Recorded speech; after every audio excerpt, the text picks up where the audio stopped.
1976 July 3 ഉഗാണ്ടയിലെ എൻറ്റംബെ വിമാനത്താവളത്തിൻ്റെ റൺവേയിലേക്ക് 2 Lockheed C-130 Hercules വിമാനങ്ങൾ പറന്നിറങ്ങി. അവരുടെ cargo ഡോറുകൾ തുറന്നു കിടപ്പുണ്ടായിരുന്നു. അതിൽ നിന്ന് ഉഗാണ്ടൻ ഭരണാധികാരി ഈദി അമീൻ്റെ ഔദ്യോഗിക വാഹനത്തോട് സാമ്യമുള്ള ഒരു കറുത്ത മെഴ്സിഡസ് ബെൻസ് റൺവേയിലേക്ക് കുതിച്ചു വാഞ്ഞു. അകമ്പടിയായി ഉഗാണ്ടൻ സുരക്ഷാ സേനയുടെ കവചിത വാഹനങ്ങളും. ടെർമിനൽ ബിൽഡിംഗ് ലക്ഷ്യമാക്കി നീങ്ങിയ വാഹന വ്യൂഹം പക്ഷേ അപ്രതീക്ഷിതമായി ടെർമിനൽ ഗേറ്റിനടുത്ത് വെച്ച് തടയപ്പെട്ടു. ഈദി അമീൻ കറുത്ത കാറ് മാറ്റി വെളുത്ത മെഴ്സിഡസ് ബെൻസ് വാങ്ങിയ കാര്യം അറിയാമായിരുന്ന സുരക്ഷാ ഉദ്യോഗസ്ഥർ സംശയം തോന്നിയതുകൊണ്ടാണ് ആ വാഹന വ്യൂഹം തടയപ്പെട്ടത്. അവരുടെ സംശയം ശരിയായിരുന്നുവെന്നും അതിലുള്ളത് വിദേശികളായ ആയുധധാരികളാണെന്നും മനസ്സിലാക്കിയ ആ നിമിഷം തന്നെ അവർ കൊല്ലപ്പെടുകയും ചെയ്തു. കാറിനകത്ത് നിന്ന് സൈലൻസർ ഘടിപ്പിച്ച് തോക്കുകൾ നിറയൊഴിച്ചു. ആ വാഹനങ്ങൾ നിറയെ ഇസ്രായേലി കമാൻഡോകളായിരുന്നു. അവരുടെ ലക്ഷ്യം എൻറ്റംബെ വിമാനത്താവളത്തിൽ ബന്ദികളായി കഴിയുന്ന 94 ഇസ്രായേലികളെ രക്ഷപ്പെടുത്തലായിരുന്നു. ഈ സൈനിക ഓപ്പറേഷൻ്റെ ഒരാഴ്ച മുമ്പ് ജൂൺ 27-ന് ടെലവീവിനും പാരീസിനുമിടയിൽ സർവീസ് നടത്തുന്ന എയർ ഫ്രാൻസിൻ്റെ ഒരു എയർബസ് വിമാനം ഫലസ്തീൻ വിമോചന പ്രസ്ഥാനമെന്ന് അവകാശപ്പെട്ട പലസ്തീനിയൻ പോപ്പുലർ ഫ്രണ്ട് എന്ന സംഘടന റാഞ്ചി കൊണ്ടുപോയി. ടെലവീവിൽ നിന്ന് ഏഥൻസ് വഴി പാരീസിലേക്ക് പോവുകയായിരുന്ന വിമാനത്തിൽ 248 യാത്രക്കാരുണ്ടായിരുന്നു. വിമാനം ഹൈജാക്ക് ചെയ്ത പോപ്പുലർ ഫ്രണ്ട് മിലിറ്റൻറ്റുകൾ വിമാനം ആദ്യം കൊണ്ടുപോയത് ലിബിയയിലെ ബെൻഗാസിയിലേക്കായിരുന്നു. പിന്നീട് ഉഗാണ്ടയിലെ എൻറ്റംബെ വിമാനത്താവളത്തിലെത്തിച്ചു. ഈദി അമീൻ്റെ അറിവോടെയായിരുന്നു ഈ വിമാന റാഞ്ചൽ. എൻറ്റംബെ എയർപോർട്ടിലെ പഴയ കെട്ടിടത്തിലുള്ള ട്രാൻസിറ്റ് ഹാളിലാണ് ബന്ദികളെ സൂക്ഷിച്ചു വെച്ചത്. ദിവസവും ഈദി അമീൻ അവരെ സന്ദർശിക്കുകയും അവരെ വിട്ടയക്കാനുള്ള ശ്രമങ്ങൾ നടത്തുന്നുണ്ടെന്ന് അവരോട് പറയുകയും ചെയ്യുമായിരുന്നത്രേ. ബന്ദികളെ വിട്ടുകിട്ടാൻ $5 മില്യൺ മിലിറ്റൻറ്റുകൾ ആവശ്യപ്പെട്ടത്. കൂടെ ഏറ്റവും പ്രധാനമായി ഇസ്രായേൽ തടവുകളിൽ കഴിയുന്ന 50-ലധികം ഫലസ്തീൻ വിമോചന പോരാളികളെയും ആക്ടിവിസ്റ്റുകളെയും വിട്ടയക്കണമെന്നും അവർ ആവശ്യപ്പെട്ടു. ചർച്ചകൾ ആരംഭിക്കെ ഇസ്രായേലികളല്ലാത്ത 148 ബന്ദികളെ മിലിറ്റൻറ്റുകൾ വിട്ടയച്ചു.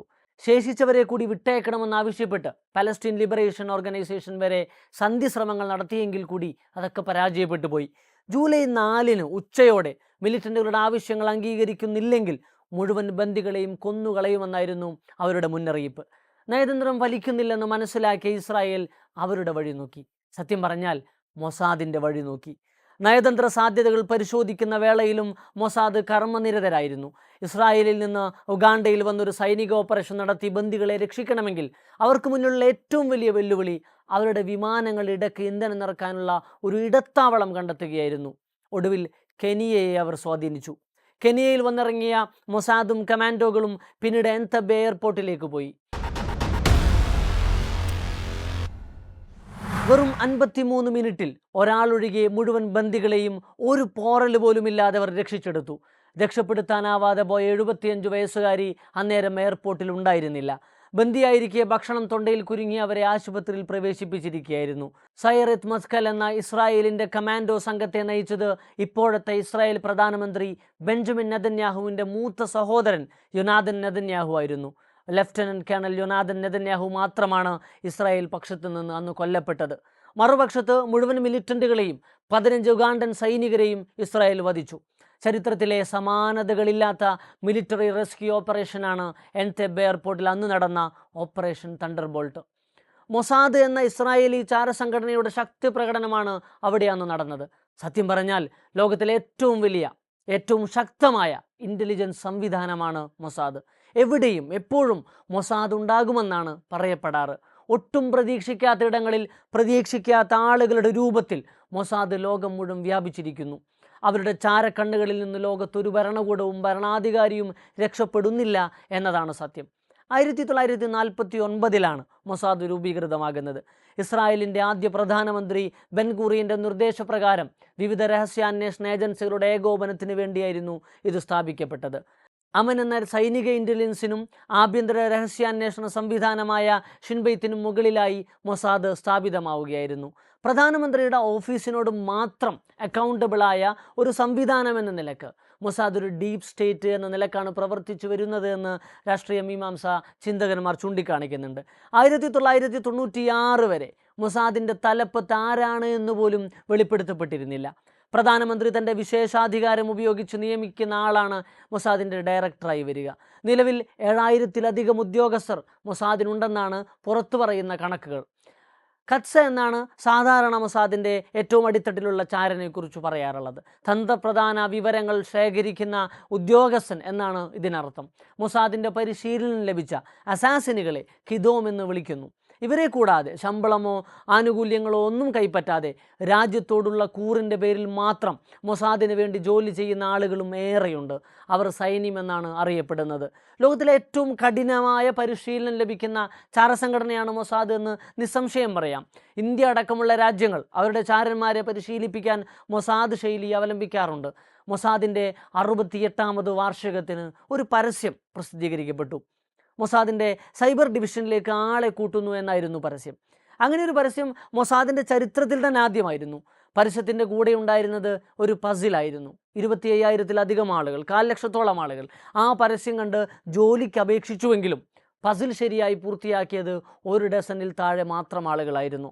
ലോകത്തെ ഏത് സാഹചര്യത്തിലും എത്ര കഠിനമായ പ്രതിസന്ധികളും അതിജീവിക്കാനുള്ള പരിശീലനം മൊസാദിന് ലഭിക്കുന്നുണ്ട്. മൊസാദിൻ്റെ സ്ഥാപനത്തിന് ശേഷം ലോകത്തിൻ്റെ പല ഭാഗങ്ങളിലും ഉണ്ടായ ദുരൂഹമായ കൊലപാതകങ്ങൾ, രാഷ്ട്രീയ അട്ടിമറികൾ എന്നിങ്ങനെ എല്ലാ വിഷയങ്ങളിലും മൊസാദിൻ്റെ കൈകളുണ്ടോ എന്ന ചർച്ച സാധാരണയാണ്. ഇസ്രായേലിന് ഭീഷണിയായ രാജ്യങ്ങളിലും വിദൂര ഭാവിയിലാണെങ്കിൽ കൂടി ഇസ്രായേലിനെതിരാകാൻ സാധ്യതയുള്ള രാജ്യങ്ങളിലും മൊസാദ് അവരുടെ സ്വതസിദ്ധമായ ശൈലിയിൽ പ്രവർത്തിച്ചു വരുന്നുണ്ട്. ഉത്തര കൊറിയയിൽ വരെ മൊസാദ് അവരുടെ ഓപ്പറേഷനുകൾ വിജയകരമായി പൂർത്തീകരിച്ച ചരിത്രമുണ്ട് എന്ന് പറയുമ്പോൾ അവരുടെ സാധ്യത നമുക്ക് ഊഹിക്കാവുന്നതേ ഉള്ളൂ. ഇറാൻ, ഈജിപ്ത്, സിറിയ തുടങ്ങിയ രാജ്യങ്ങൾ ആണവശക്തിയാകാതിരിക്കാനും ഫലസ്തീൻ അവരുടെ വിമോചന സമരം ശക്തിപ്പെടുത്താതിരിക്കാനും മൊസാദ് സദാ ജാഗരൂകരാണ് എന്ന് വേണമെങ്കിൽ പറയാം. അവരുടെ ഏറിയ ഓപ്പറേഷനുകളും ഈ ഒബ്ജക്റ്റീവുകളെ ചുറ്റിപ്പറ്റിയാണ് എന്നുള്ളത് തന്നെയാണ് പ്രധാനപ്പെട്ട കാരണം. 1967 6 ദിന അറബ് ഇസ്രായേൽ യുദ്ധത്തിൽ ഇസ്രായേലിന് അനുകൂലമായ സാഹചര്യം ഉണ്ടാക്കിയത് മൊസാദായിരുന്നു. ഒരു യുദ്ധമുണ്ടായാൽ അമേരിക്ക ഈജിപ്തിൻ്റെ കൂടെയായിരിക്കുമെന്ന സുപ്രധാനമായ വിവരം കൈറോവിലെ CIA ഓപ്പറേറ്റീവിൽ നിന്നും മൊസാദ് സ്പൈ മനസ്സിലാക്കുകയാണ്. ഉടനെ മൊസാദിൻ്റെ അന്നത്തെ തലവൻ മേയർ അമിത് അമേരിക്കൻ പ്രതിരോധ സെക്രട്ടറി ആയിരുന്ന റോബർട്ട് മക്കൻമറയെ ചെന്ന് കാണുകയും പിന്തുണ ഇസ്രായേലിന് ഉറപ്പിക്കുകയും ചെയ്തു.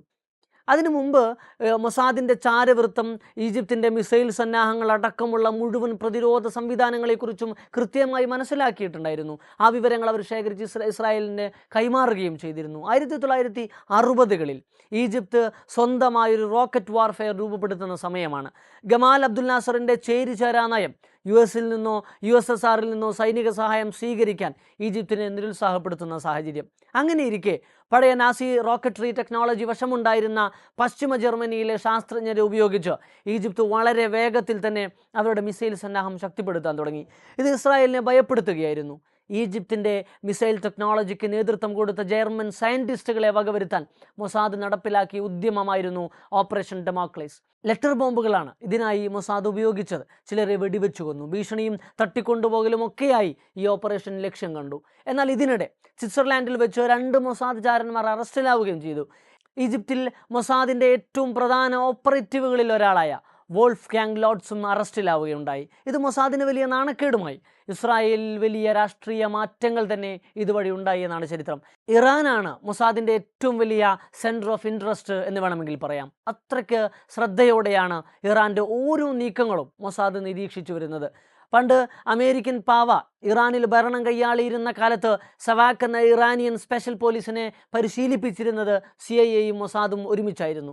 പിന്നീട് CIA പിൻവാങ്ങി. അപ്പോഴും മൊസാദ് പണി തുടർന്നു. ഇറാനിലെ ഷിയ ഇസ്ലാമിക വിപ്ലവത്തിന് ശേഷം മൊസാദ് അടക്കം ഇറാൻ വിട്ടെങ്കിലും മൊസാദിൻ്റെ കരാളഹസ്തങ്ങൾ അവിടെ തുടർന്നു എന്ന് നമുക്ക് കാണാം. ഇസ്രായേലിൻ്റെ താൽപ്പര്യങ്ങൾക്കെതിരാവുന്ന എല്ലാ ഇറാനിയൻ നീക്കങ്ങളെയും ന്യൂട്രലൈസ് ചെയ്യാൻ മൊസാദ് ശ്രമിച്ചു പോന്നു. ഏറെയും അതിലവർ വിജയിക്കുകയും ചെയ്തു. ഇപ്പോൾ നടക്കുന്ന ഇസ്രായേൽ അമേരിക്ക സഖ്യത്തിൻ്റെ ഇറാനിലെ ആക്രമണങ്ങൾ തന്നെ പരിശോധിച്ച് നോക്കാം. മൊസാദാണ് എല്ലാം കോർഡിനേറ്റ് ചെയ്യുന്നത്. ഇറാനിയൻ ഭരണകൂടത്തിൻ്റെ ഏറ്റവും തലപ്പത്ത് വരെ മൊസാദിന് കണ്ണും കാതും കയ്യുമുണ്ട്. ഇറാൻ്റെ പരമോന്നത നേതാവ് അടക്കമുള്ള ഭരണകൂടത്തിലെ പ്രമുഖരെ വകവരുത്താൻ ഇസ്രായേലിന് കഴിഞ്ഞത് ഇങ്ങനെയാണ്. ഹമാസ് തലവൻ ഇസ്മായിൽ ഹനിയയെ ഇറാൻ്റെ തലസ്ഥാനമായ ടെഹ്റാനിൽ വെച്ചാണ് മൊസാദ് കൊല ചെയ്യുന്നത്. അതും ഇറാൻ്റെ ഏറ്റവും പ്രധാനപ്പെട്ട സുരക്ഷാ വലയത്തിനകത്തു വെച്ച്. ഈ സംഭവത്തിന് ശേഷം ഇറാനിലെ സുപ്രധാന വകുപ്പുകളിൽ നുഴഞ്ഞു കയറിയ മൊസാദുകാരന്മാരെ കണ്ടെത്താൻ ഒരു സ്പെഷ്യൽ ടാസ്ക് ഫോഴ്സിനെ ഇറാനിയൻ ഭരണകൂടം നിയോഗിച്ചിരുന്നു. എന്നാൽ ടാസ്ക് ഫോഴ്സിൽ തന്നെ മുഴുവൻ മൊസാദുകാരന്മാരായിരുന്നു എന്ന് പിന്നീട് തെളിയുകയുണ്ടായി. ഇതിനെല്ലാം മുന്നേ 2007 ഇറാനിയൻ ഭരണകൂടത്തെ ഞെട്ടിക്കുന്ന ഒരു സംഭവം ഉണ്ടാകുന്നത്. ഇറാൻ്റെ റവല്യൂഷണറി ഗാർഡ്സിൻ്റെ തലവൻ അലി റാസ അഷ്കരി തന്നെ ഒരു മൊസാദുകാരനായിരുന്നു എന്ന് തെളിഞ്ഞു. മൊസാദ് എത്ര ആഴത്തിൽ തങ്ങളുടെ സംവിധാനങ്ങളിൽ കടന്നുകൂടിയിട്ടുണ്ടെന്ന് മനസ്സിലാക്കാൻ ഇറാനിയൻ ഭരണകൂടത്തിന് വേറെ എന്തു വേണം? 2011 IRGയുടെ ഇമാം അലി മിലിറ്ററി ബേസ് ആക്രമിച്ച മൊസാദ് ഇറാനിയൻ മിസൈൽ ടെക്നോളജിയുടെ ഏറ്റവും പ്രധാന മുഖമായ ഹസൻ ടെഹ്റാനി മുഖദ്ദമിനെ വധിക്കുകയും ചെയ്തു. ഇറാനിൻ്റെ സൈനിക മേഖലയിൽ പ്രവർത്തിക്കുന്ന അനേകം ശാസ്ത്രജ്ഞരെയും ഉദ്യോഗസ്ഥരെയും മൊസാദ് പല സമയങ്ങളിലായി വകവരുത്തി. 2018 ഇറാനിലെ ഏറ്റവും പ്രധാനപ്പെട്ട സൈനിക കേന്ദ്രത്തിൽ നിന്ന് 1,00,000 ഡോക്യുമെൻറ്റ്സ് മൊസാദ് കടത്തിക്കൊണ്ടുവരികയും അതിൻ്റെ അടിസ്ഥാനത്തിൽ ഇറാൻ ആണവായുധ നിർമ്മാണത്തിൽ ഏർപ്പെട്ടിരിക്കുകയാണെന്ന് ഇസ്രായേൽ കുറ്റം ആരോപിക്കുകയും ചെയ്തു. 2024 ഇറാൻ്റെ മുൻ പ്രസിഡന്റ് അഹമ്മദി നജാദ് നടത്തിയ പ്രസ്താവനയിൽ ഇറാൻ ഭരണ സംവിധാനത്തിൽ മറഞ്ഞിരിക്കുന്ന മൊസാദ് ഏജന്റന്മാരുടെ എണ്ണം അവിശ്വസനീയമാണെന്ന് വ്യക്തമാക്കിയിരുന്നു.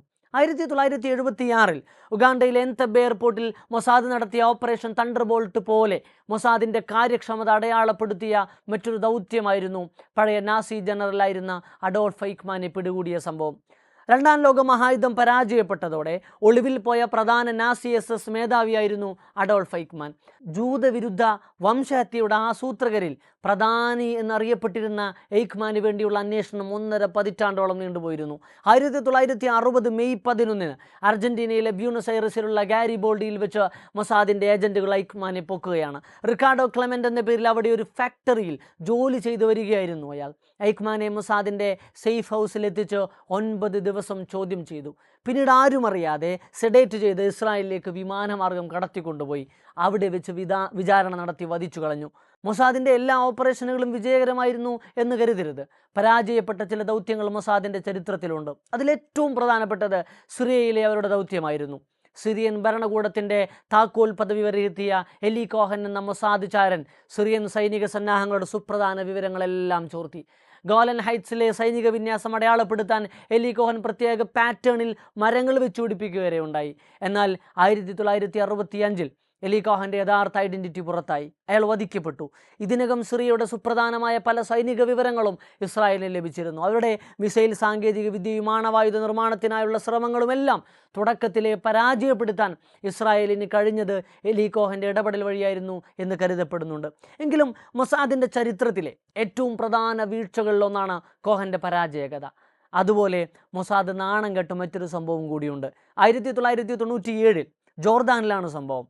ഹമാസിൻ്റെ സുപ്രധാന നേതാക്കളിൽ ഒരാളായ ഖാലിദ് മിഷേലിനെ വധിക്കാൻ മൊസാദ് പദ്ധതിയിടുന്നു. അതിവിദഗ്ധമായി മിഷേലിൻ്റെ ചെവിയിലൂടെ ലെവോഫെൻറ്റനൈൽ എന്ന വിഷം കയറ്റിവിടാനാണ് മൊസാദ് ആസൂത്രണം ചെയ്തത്.